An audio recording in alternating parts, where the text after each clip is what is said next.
I could have done better? Where do we think we missed opportunities to prepare? And I think athletes should always do that, and I think coaches should always do that, and challenging yourself not to be comfortable with what you've always done, but then the trap is to not be distracted by something different. Because just because something didn't work perfectly or the way you thought it might work doesn't mean it's just not working.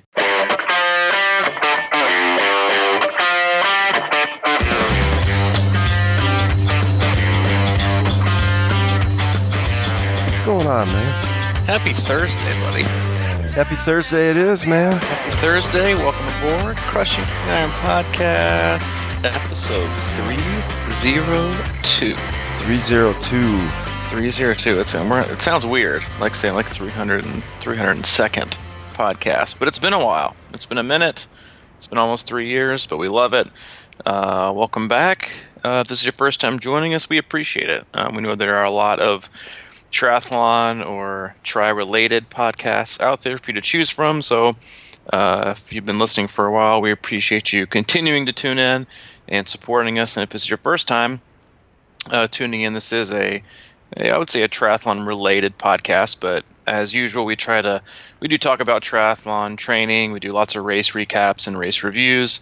And then for the most part, we really try and do a good job of intertwining our personal thoughts on our current training, our past training and experiences, the obstacles, the mistakes, the successes that we've gone through, and then kind of share stories and kind of our thought processes as both coaches and athletes, as we've been for now, myself for the last 10 or 15 years, and you here for the last years coaching, and then the last 7 years as an athlete. So that's what we do. We do it to the best of our ability.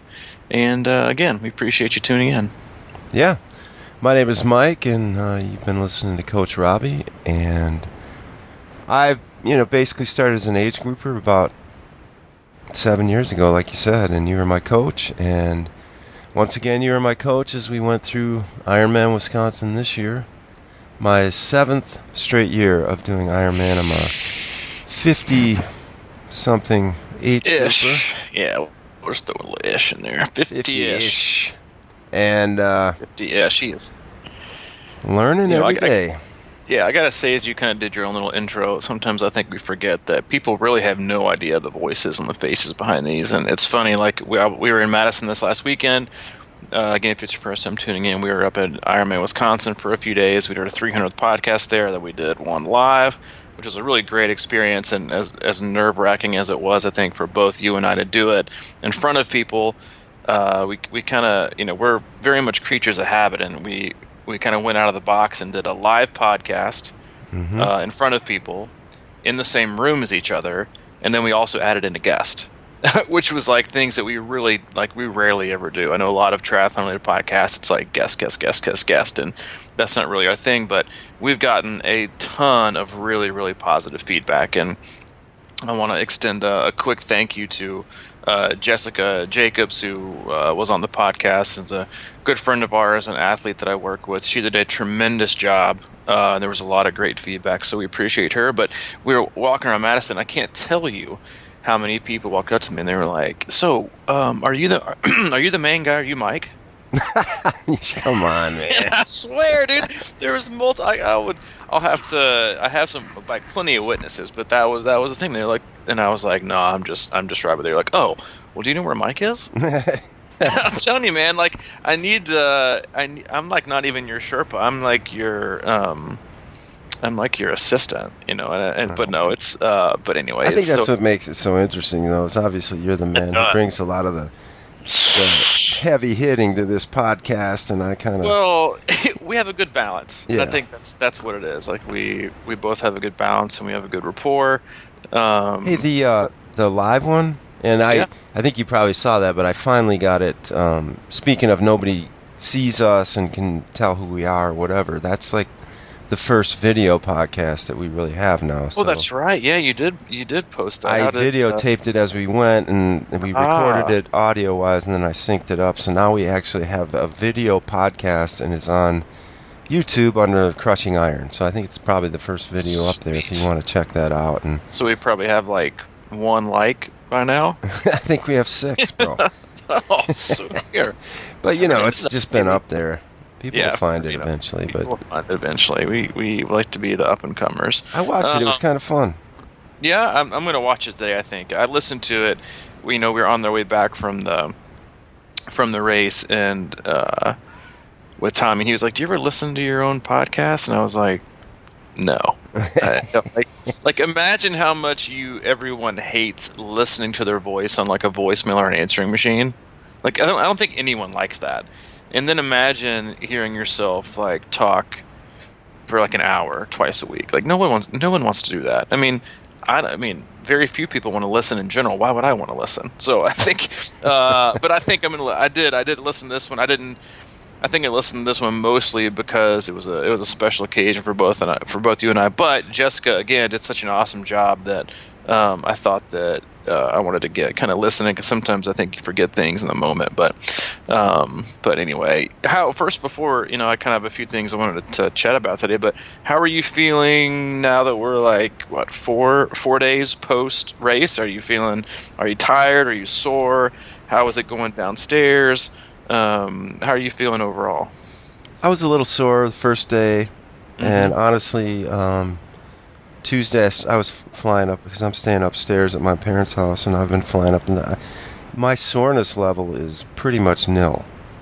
And I guess that's good, but it's I did have a little. I kind of do this, I think, after Ironman, is I have like a flush out or something. So I was a little congested Tuesday night and through Wednesday, and kind of had a little goofy stomach, But other than that, I feel like I'm still a little clogged up.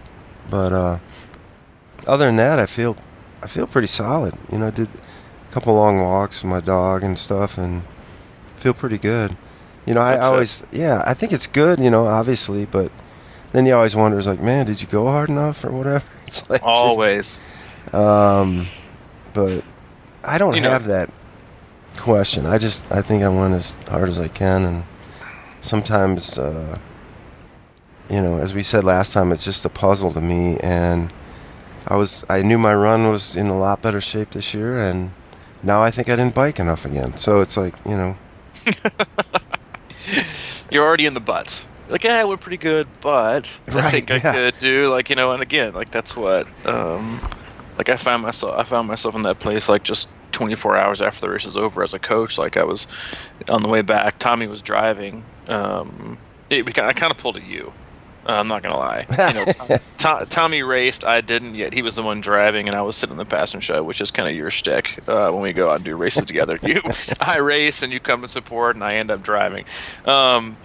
But I was like, I opened up at Training Peaks, and I was looking back on things and kind of reflecting. And again, like, it's one of those things where you don't ever want to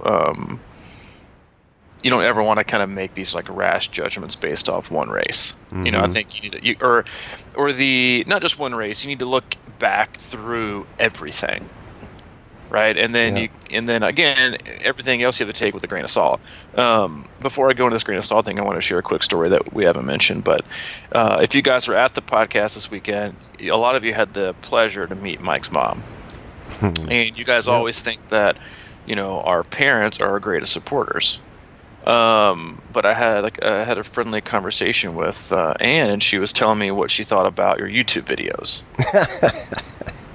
And let me tell you, she wasn't a fan. She gave me I asked her, because you had kind of lofted the old softball to me and was like, yeah, Mom said she wasn't a huge fan of the YouTube video. So at our team dinner Friday night at the hotel, I said, hey, how do you feel about Mike's YouTube videos? They're pretty good, right? And she gave me like that bitter beer face, like he was like, well, I like them, but they're not my favorite, which is like Mom's way of saying, like, I'm really disappointed in what you're doing right now. A lot of times it's because of how my hair looked. It was right. She was pretty. I just don't like that hairstyle. Yeah, it was just messy bed hair, So we'll try again. We'll dig back in the YouTube execution. Well, and we'll try to do better. Yeah, and everybody including you, said that I need to bring out the whiteboard a lot more and get some visuals going with my YouTube. Yeah, that's not the only thing she's been ripping on me for, by the way. Oh, okay. Oh man, she's coming hard on because we had that big team dinner. Friday night, and went great. 70 people maybe? I would say. A lot of people, and she's been hard on me about why didn't we have name tags. Ooh. Like to the point where Mom, okay, I get it. Next time, and I'll take full responsibility for that. I should have thought of that, because we always, I think, assume that people kind of know each other, and they do through Facebook, but it is weird. Yeah, it is, and that's something maybe we'll do in the future. But we do our best. That's what I said, yeah, we do our best, and we do our best. we're just two average, mediocre guys just trying to do our best. But going back to kind of what you were talking about, I was like going back into maybe what worked and what didn't work, and again, that's why we mentioned this a little bit again on Monday. Was that's what makes. I think that's what makes the sport so, if you use it in the right way, I think that's what makes the sport so, addicting and not really addicting, but energizing in a challenging way.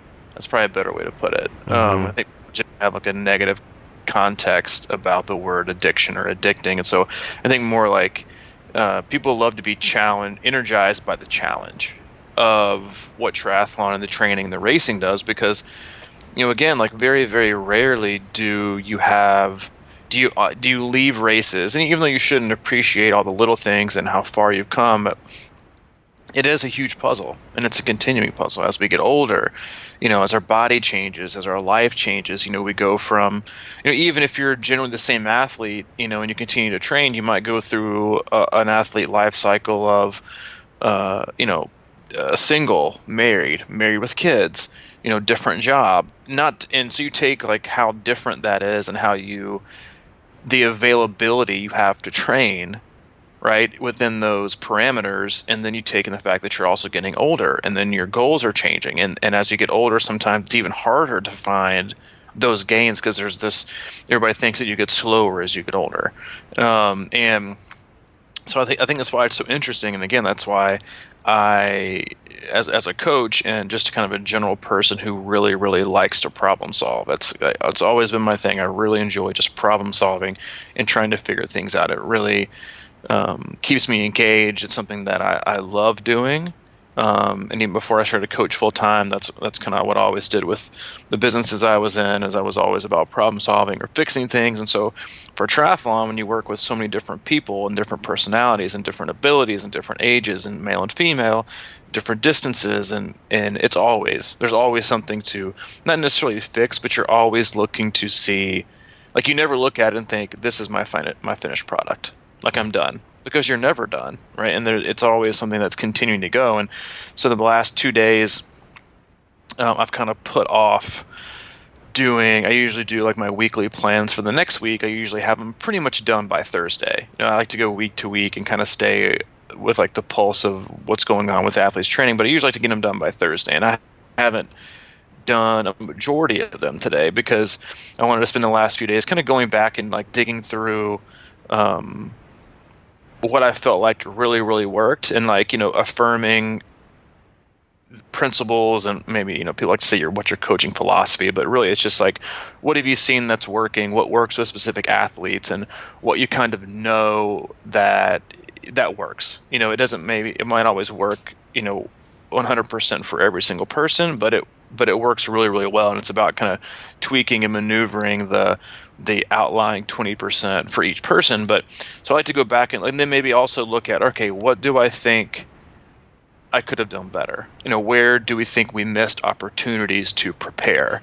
And I think athletes should always do that, and I think coaches should always do that, and challenging yourself not to be comfortable with what you've always done, but then the trap is to not be distracted by something different.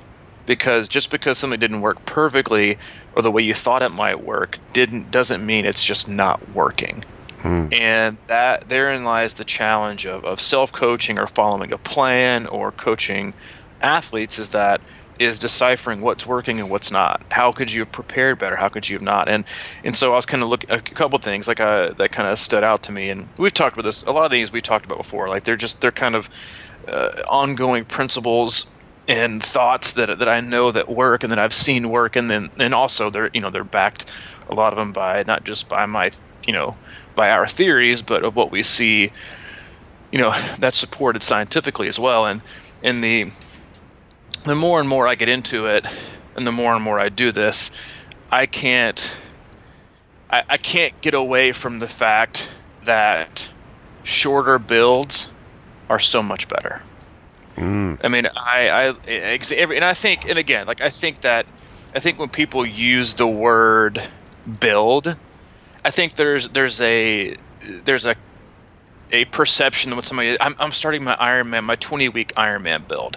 I think sometimes we see that and say, all right, well, now they're going immediately into quote unquote Ironman specific preparation, or I'm starting my 70.3 16-week build.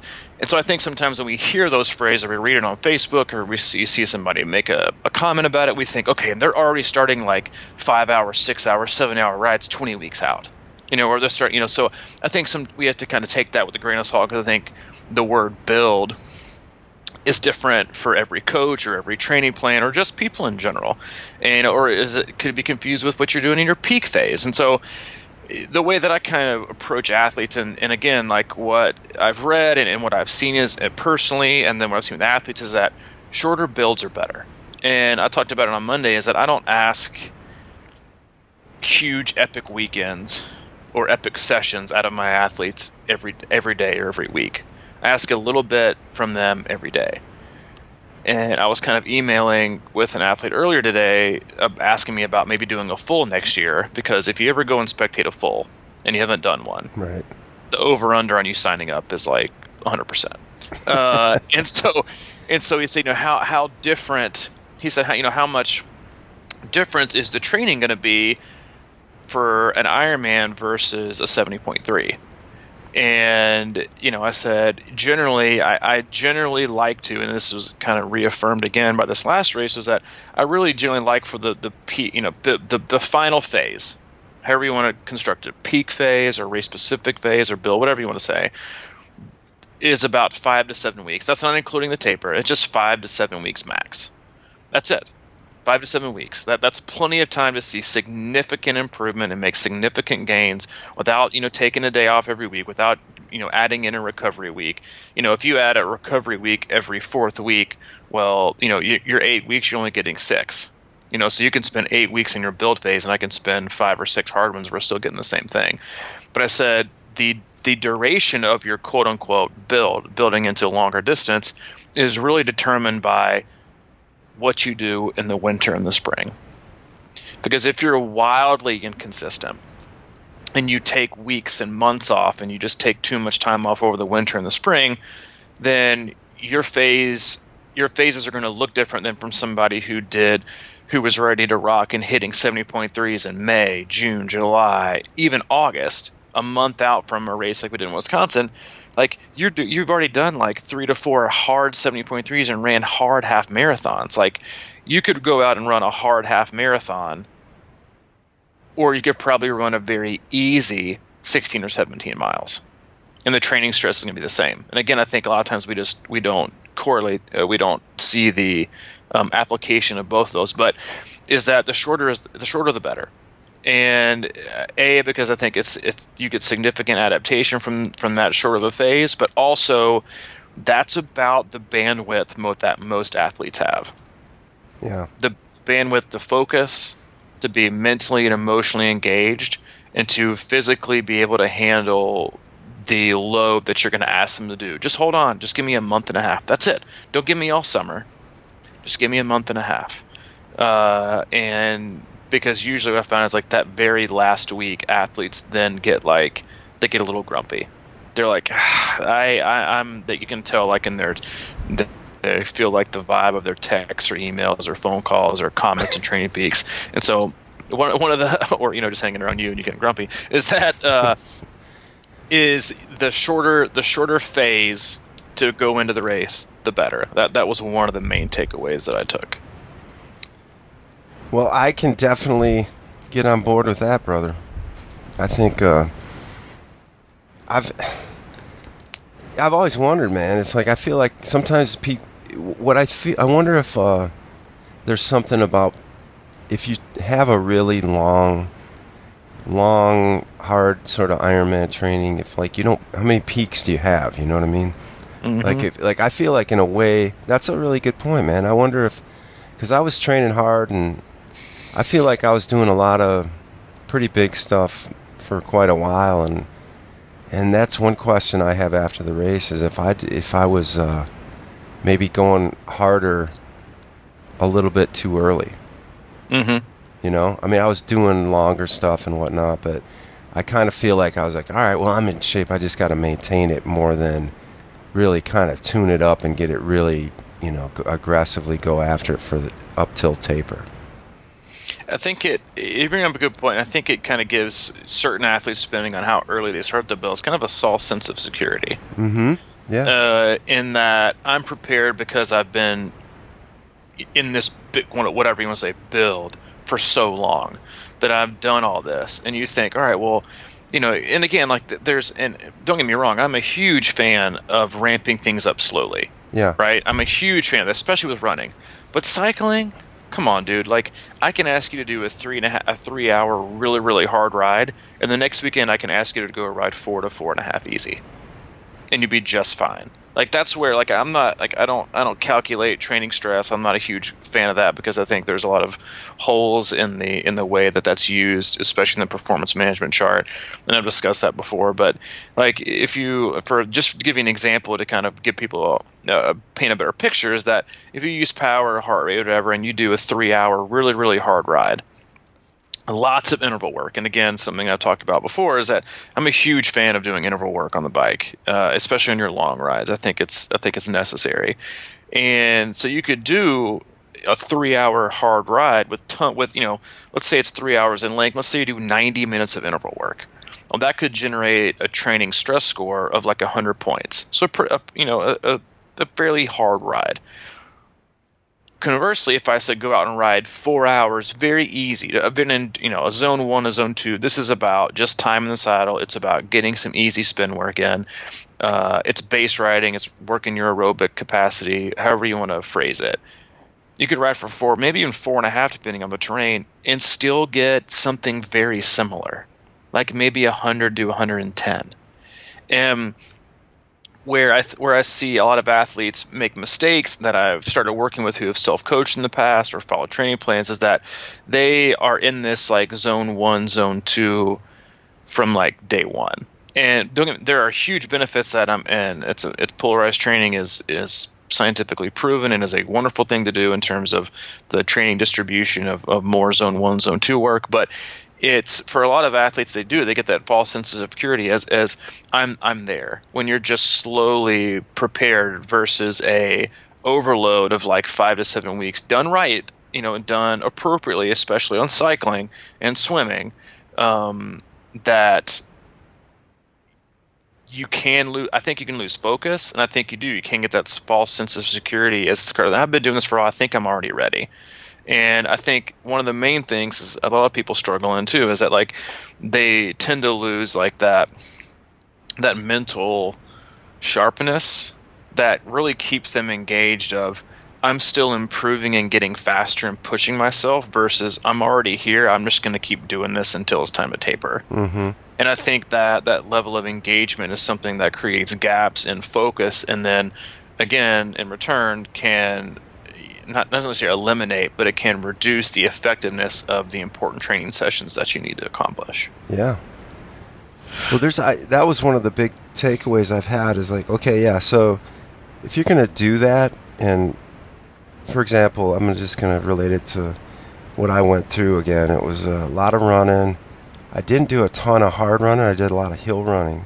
Mm-hmm. So I felt like I was really confident in my run, but again, the cycling portion of it, I remember when I did Chattanooga, and I remember kind of getting on board a little late for that one, and for whatever reason, I wound up doing a lot of trainer rides the last 2 months, and they were all not all, but like most of them were super intense, and I was just busting. I wasn't going that long, maybe 3 hour max or something like that. And you know me, I don't love the long ride, so I was kind of trying my new thing there. But I was doing those intense rides like up to the end, and for me that was my best ride, and I ran pretty well considering it's a pretty tough run course afterwards, but I wasn't running a ton. So that's where I'm like juggling this thing is like, you have to, because what I did on Sunday was biked way harder than I have all summer, obviously, for 112 miles versus maybe like 70 or 80. I had a couple fairly intense 70, 80 range rides. But, and I've talked about it in the past, it's like everybody's like, yeah, I rode 100 the other day, I'm ready. But, you know, you don't ride it like you ride it. And especially like me, it's so hard to hold. Even you put these caps on people and these average, you know, thresholds, and they have to watch it, and they do, but a lot of times even they push it out of it. So you're riding harder probably than you ever have all summer. And then you're expected to run off that, so it's ridiculous. So, I mean, the idea of training hard and quote-unquote a little bit overdoing it on the bike is kind of hard to do, I think, for me, you know. It's another good point, is that, and that's where, you know, another kind of, not revelation, but another focus that I kind of went back on was, and I wouldn't say that I got away from it last year, is that I'm a huge fan of running frequency. Frequency. It trumps the long run every time. Frequency, 4 to 5 runs a week, sometimes 6, always trumps killer, physically and just demanding long runs. And one of the other things I went back to, and again, I think it's demands for different courses. And double ride weekends are king. I don't care what anybody says. Double ride weekends are king. And when I kind of look back to the structure and the layout for a lot of these athletes, and why I believe, because again, like, the long rides are important and running long is important, but something that's so often overlooked is that running well off the bike means you had the bike fitness to get off the bike feeling so good that you could run your best. Mm-hmm. You know, there's no such thing as a good bike followed by a bad run. It just means and I think the quote is like, there's no such thing as a great bike split followed by a bad run. It just means you weren't prepared to bike the distance so you can run your potential, or you bike too hard on purpose and you couldn't hold it back. And I have a lot of athletes do these double ride weekends for really demanding courses like Wisconsin, Louisville, Lake Placid, whatever it is. I think it's great prep, but also think it's a fantastic use of time. You know, in terms of when you look at the demands of athletes and trying to keep a good balance. And yes, it takes up, you know, a good portion of the weekend, but, you know, you really get a good bang for your buck and utilizing that Saturday, Sunday for these long rides. And it could be 5 hours on Saturday, and it could have for 5.5, and it could have been 4 hours again the next day. But they're getting like 9.5 hours done in about a 24-hour span, which for a lot of these athletes can be like 130, 140 miles with interval work and a couple runs maybe. And I look at the application and the structure and where I put double rides, and then you also look at the ability to continually add in frequent runs, and that's what again, bike fitness, and that's why going out and running like these long 6-hour rides every single weekend with no intensity and these long runs is like, you're not necessarily, it's that you're not training to get faster and better and perform and execute on race day more efficiently and up to your potential. You're just practicing going the same speed for longer periods of time. That's all you're doing. And you're more than likely going to go slower than those speeds on race day. And the point is to bike hard and accumulate so much bike volume, especially for courses like Wisconsin that takes so much out of you, that you're prepared. You can actually, because again, cycling is demanding, but it's not as demanding and risky on your body as running. You know, I can have you go long on rides on back-to-back days and accumulate 5 to maybe even 10 hours, but asking to run 20, and you could be recovered and feel decent in another day or two, because it's not so much pounding on your body or your skeletal system or risk to injury. It's getting you to a point to where when you get off the bike, yes, are you going to run your fastest open marathon? Maybe not, probably not, but you might. Because if you can get off the bike feeling so fresh, I just have to run this once, then you're going to be able to do it. But again, it comes down to preparing from the start to the finish. And if you came out of the water at a race like this and you were already shelled and you already had some Jenga blocks removed, like we discussed on Monday, you're going to find yourself struggling or behind the 8 ball, or already have used up a certain allotment of your energy. And so again, like, it's all connected, but being able to run well is not just about running 20 milers. It's about creating the ability to get off the bike to where you've done enough to get off and be able to run as hard as you can for as long as you can before things slow down. And again, who slows down the least? But that was another one, was that long rides are king, especially for courses where you're going to be out there for, if you ride like a 5.5 hour bike split at Wisconsin, you're probably like a 5 hour guy at Florida. Or maybe even less, because of how flat the terrain is and how much easier the bike course is. And so again, it's 30 minutes is a long time when you're out there doing something for that hard. So again, that's it's different for courses, but it was a good reminder for me to go back and remind myself that it's very, very important, especially for courses like this, that double rides still remain king in my book. Yeah, and I want to make an analogy, because I went and did Chattanooga 70.3, which was obviously it's half the distance, but the bike course is like nothing compared. It's not even like the stick at Wisconsin almost. I mean, there's one hill that you have to think about when you're climbing in the Chat 70.3. And I got off that. I was in May. I got off that bike, and I felt like I could have held, 8:45s for a long time that day, in that range, and that was just how I felt when I got off running. When I got off the bike at Wisconsin, I didn't feel like I could hit 8:45, man. It was just that different, and I know it's a longer distance than the whole thing, but that was the goal, right? Because I went out all summer and did these 1.5-hour, 2-hour rides, or runs, I should say, hilly terrain, and I was super comfortable in 8:45 pace, and I felt like I could have probably turned it up. So I was like, my running is there, whatever, but it was not there. Even I got off the bike and I could tell instantly that my legs weren't going to be able to do that the way I walked into T2, It's just, I hoped that maybe something would come alive or whatever, but it just never did. And then it became that old hold on to your 10-minute pace, Mike. And I did it, but I thought going in, I really, really believed I had 9-minute pace in me. And this may be a tough question, what led you to believe that was a realistic expectation? What led me to believe? Well, I guess I put false hope in my just traditional bike comfortability and strength, and the fact that I've ridden that course a couple times around 6 hours, and I just thought I was in way better run shape.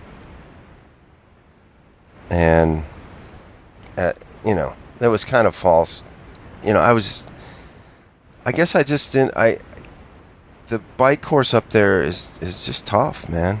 And I did a lot of riding out on Natchez Trace, but not enough, and I did a lot of flat riding and big gear riding, and I felt pretty good on the bike. And I actually thought I rode that day pretty well, and it was my third fastest time up at Wisconsin. And here I am thinking I'm in maybe the best bike shape I've been in for that race, but clearly I wasn't. But then again, it's that oddball swim that kind of takes its place a little bit too, I think. But yeah, it all stacks, you know, and going back to, like, you know, you're saying you thought you had a better run, is like when, and we had somebody else post in, our Jesse Veenstra, who's a friend of ours, and he had an awesome day at Wisconsin. He posted in there in our closed group. If you are not a part of it and you'd like to be, you can hop on Facebook and search Crushing Iron Group, be part of the conversation. Jesse posted in there yesterday about his day, and specifically his run split, kind of reiterating a lot of the sentiments that we express pretty frequently on the podcast, which is, you know, long runs are overrated. And again, this was another day where they 100% totally are. You know, and I guess let me rephrase that in terms of be more specific in specific mileages. You know, I think that a lot of people have like this, I've got to run 26 or I've got to run 3 hours. Like, I get training plans have their place. 100% understand that. And I think that that's good. But when I read and see like things like, and I'm sure this, you know, this might ruffle a feather or two, but when I read like the Be Iron Fit books, or see like training prescriptions that ask athletes to run like 3 hours or 3.5 hours, I think it's absolutely insane. Again, it goes back to what I said about like, you're not even practicing going the same speed for longer. You, in fact, might actually be making yourself slower. Because but again, like, I think it's human nature and the way that you see things and training plans that are laid out. And again, that's why they're so difficult to follow when life gets in the way, is that everyone thinks that going up is always better. Every week we should be ramping up. Every week, 15 miles, 16 miles, 17 miles. I'm like, so you're telling me that your body that is now, and you're going to add intensity into, you know, 2 times a week. That's a whole other can of worms I want to go into. Is that, so you're asking your body to increase total mileage and total volume and total intensity in all 3 disciplines every single week, and you're expecting your body not to just totally break down into overtraining and be totally fatigued, where basically at that point of the scale where you're tipping it to one end, is that you're just doing a really good job of getting tired. And that has become like a standard go-to for a lot of these like training plans, or even coaching to a certain extent, to be honest, is that the more tired you are, the fitter you're getting. No, that's really not the case. You should be still pushing yourself, still adding in appropriate intensity. And if your long runs are 3 hours and 3.5 hours and 2.5 hours with no intensity, you're still not trying to get faster, you're just demanding so much of your body that you are in fact likely getting slower. Or you're just wasting all of that time preventing yourself from being able to go faster. And looking back at like a lot of the fastest marathon splits, regardless of age, the best athletes who ran, or the athletes who ran the best, were the ones who had consistently ran anywhere between 25 to 40 miles a week for weeks and weeks and weeks and weeks and weeks. No injuries, no track workouts, just a simple tempo session here and there. Because again, when you are reaching your body's critical mass of volume and stress, you don't have any room for error, nor can your body handle a track workout. I mean, very, very few athletes can, because you're already at that tipping scale of stress for athletes, to where adding that in could cause you to crumble and dig too much of a hole. You should find yourself saying, this is appropriately challenging. You know, the most common phrases you should use throughout the week are this: that felt appropriately challenging, or I was kind of surprised how well my legs recovered from the day before. That's the incremental patient process that you should be implementing into your own training if you're self-coached. And that well, how come how do you train? There's always that question. And I even had like an athlete, Glenn Robecki, who I started working with.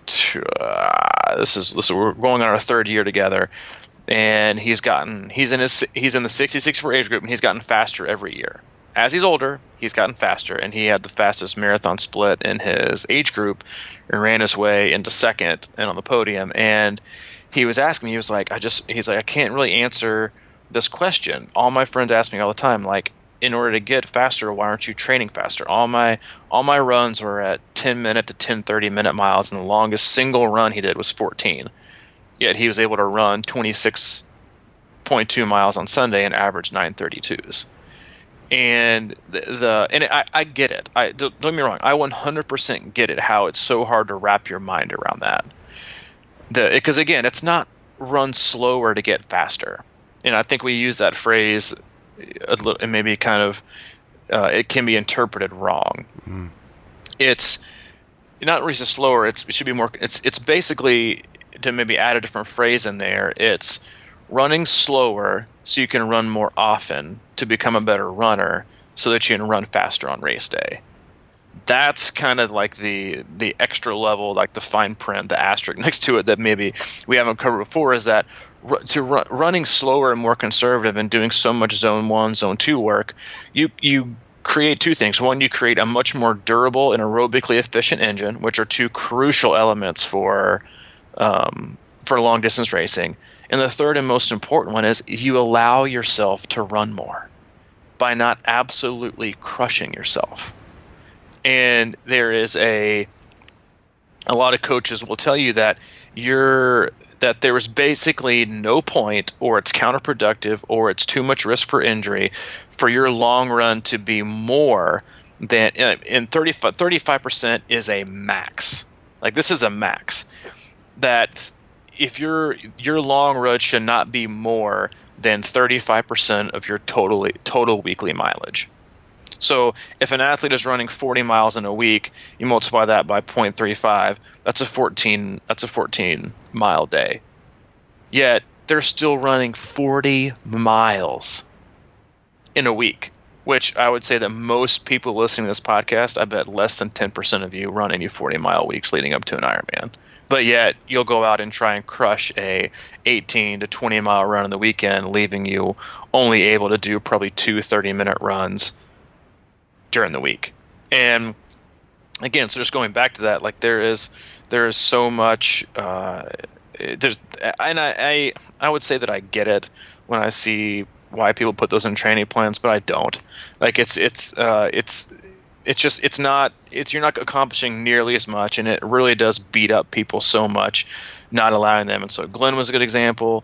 Wes Keen and Tom. I mean, there's just so many different examples of like max runs of like 14 to 15, and then going back to like double rides. Double run days are king, baby. Mm. I mean, double run days are, and when I say the single runs a lot of these athletes did were like 14, 15 miles max, that doesn't include double run days where they maybe ran an hour and a half in the morning and then another hour in the evening, getting in 2.5 hours. But the recovery is insanely easier for doing a 2 split runs like that, or one of the very hardest runs I do have any athlete do is 2 hours and 20 minutes. And it might be a very hard 2:20 in the morning, followed by the easiest, most relaxed, slowest, like mall walk jog with the fanny pack on, 45-minute, chill walk run in the evening. So you're getting over 3 hours in the day. And then kind of building on that from saying, going and reviewing is like, run frequency is king. Double rides are king. Short, training blocks 5 to 7 weeks are king.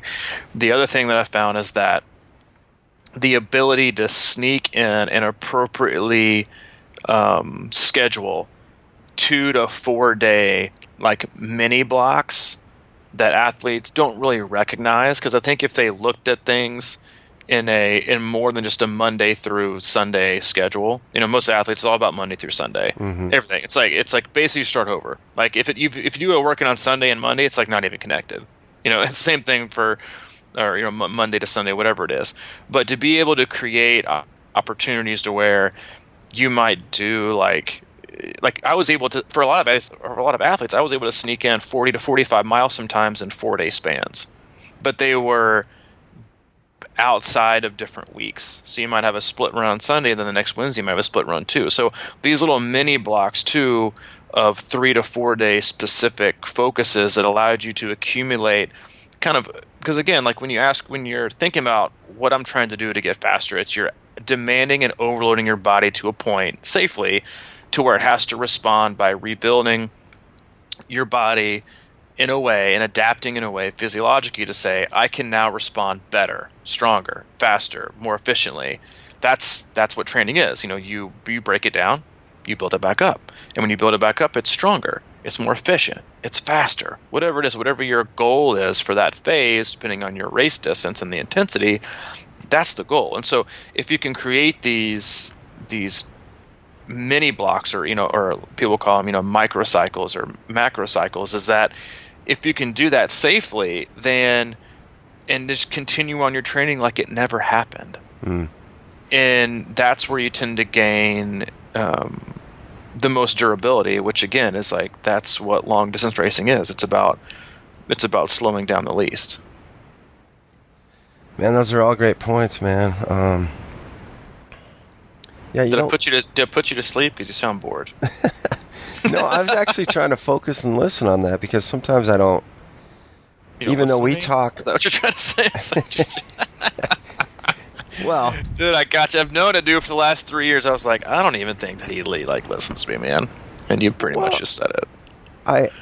I mean, because I think it's in human nature is that like we want to get some information, and then we also want to create our own information. But I've never been a quote unquote model student for that reason. It's like, but what if we do. We like to filter out our own narrative. Yeah. It's like we don't want it to be challenged. We just want things like to be reaffirmed, because like I was thinking that exact thing yesterday. Is like Jesse posted that in our closed Facebook group, and like multiple people that have been incredibly successful all the time will post about the long run is overrated, yet people will read that and think that's ridiculous and stupid. And they'll continue on these 20 mile an hour, 25 mile 25 mile run days, these 3 to 3.5 hour single runs, and they'll stink because again, like you go with what you know works for you, but it doesn't necessarily mean you know it works. It just means that you're comfortable with it and you would rather not be challenged. Yeah, and I'm still just baffled, I guess, because I don't remember if I necessarily had any 40-mile weeks, but I think I did, and I certainly, without a doubt, ran more mileage this year than I ever have, and felt better about my run than I ever have. And there's been times in the past when, I literally would be long running 12 miles and doing 5 miles here and there.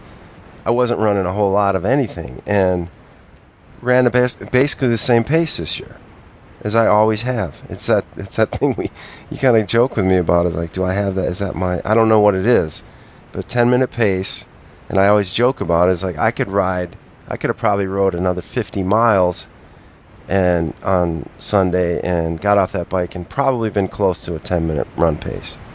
It's just like that's sort of what it is. So to me, that always just kind of is like, all right, it all reverts to the bike again for me, which is just the conundrum of life in my life, It's like, what I gotta be able to get off that. It's almost like I have assumed that cycling is just more natural for me or something. But I'm still I'm probably above average cycler. But do you think you've mistaken your strengths? It's an interesting question, man. And that's a really, really good question, because I'm a natural runner too. Like in sports, and I played sports my whole life. So running comes naturally, but every time I get off that bike, running doesn't feel natural. And that is huge, right? And so your point right there might be the whole thing. Yeah, I think a lot of athletes have this. They mistake love with ability. And maybe not ability is certainly cycling isn't my love. Let's not mistake that. But it's not. It's my non-fear. Right, exactly. And but it's your it was your original friend. Mm-hmm. You know, when you got Yeah, in this, for sure. it was something you could fall back on. It was something you related to. It was something that made sense to you in a triathlon world of total confusion. You know, where you weren't familiar with swimming or the demands. You weren't as familiar with running or the demands, but you could always go back and think, you know, is that my strength? You know, this is my strength because I know it. Doesn't necessarily mean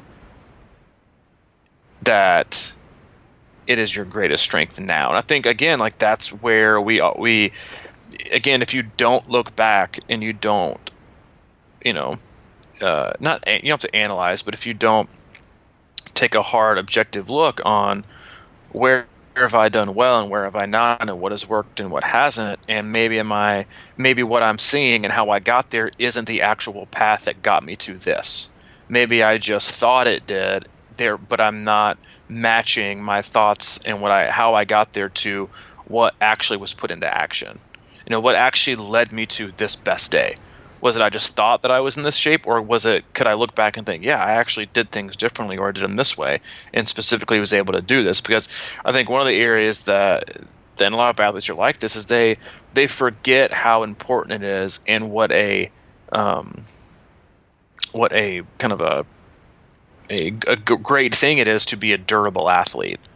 And the more durable the athlete and the more you can allow them and get them to run, like there is nothing better than to see an athlete able to creep up to because again, not everyone's like this.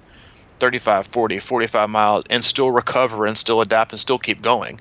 Like those are what make long distance athletes really, really good. And so I think for you it'd be a great thing to look back and think, all right, well, what did I do that was right and what that was not right? And maybe do I need to take a harder look at what I see as my strength and why it's my strength, or do I see it as that, and maybe re-evaluate how you approach it in the next season, thinking, all right, well, maybe actually if I change my mindset into running as my strength and I need to actually work on my bike, then maybe things will pan out differently. Because I think that, you know, and because sometimes that's even like if it's not even true. It could just be like a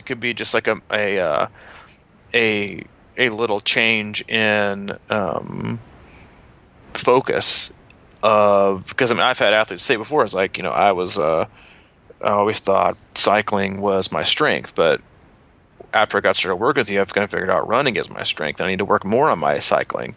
And so I think that again, like that's what we should always think, and we can't always kind of lay back on our you know, over your laurels or whatever and think that I've got this. Yeah. You know, I'm a great swimmer, so I don't have to swim as much, or I'm going to be this. And so, I think it's a time where we get complacent and fall back, and then again, like that level of comfortability and what allows us to again, like just feel comfortable in what we're actually doing and trying to accomplish. Man, yeah, that is huge.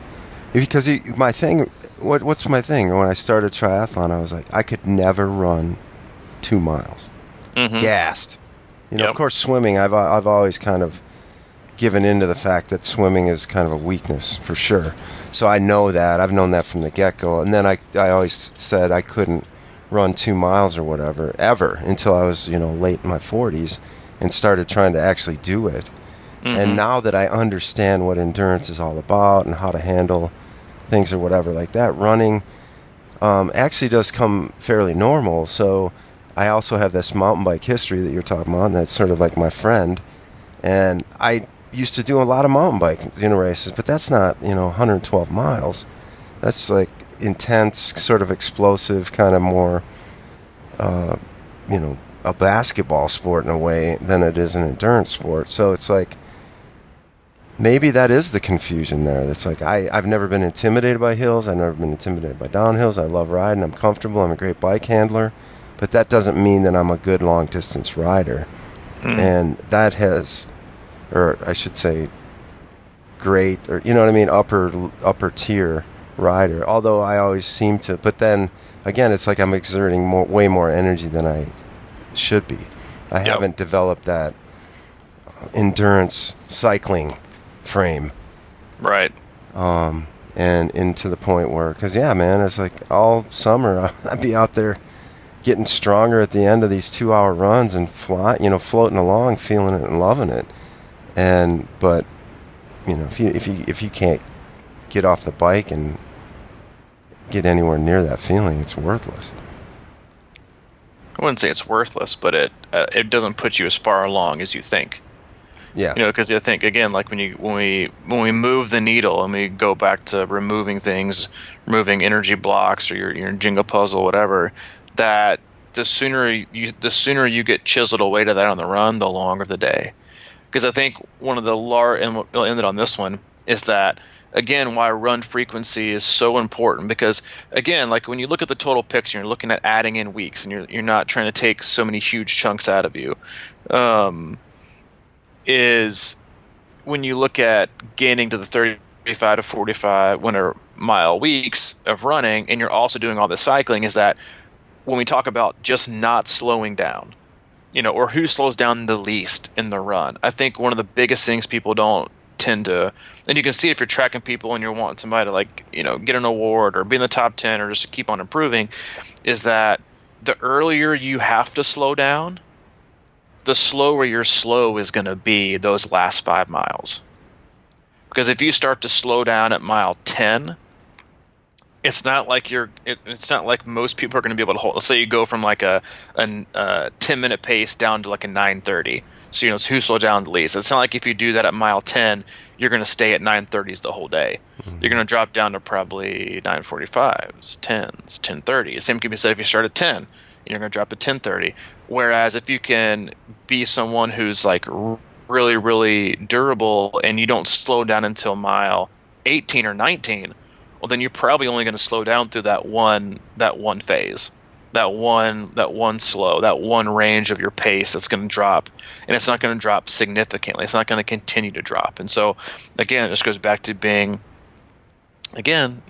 prepared from the time you get in the water, with hard swims, long swims, strong swims, with making sure your bike, if you can't get off the bike in a position to run your best, it's because, again, like you can do all the 25 mile an hour, I keep saying that, 25 mile runs that are super easy if you want to. But if you're going to be doing it after a depleted hour and a half longer bike ride than you were ever prepared for, then it's going to be basically a slower version of your usual weekend death march that is your 20-mile run.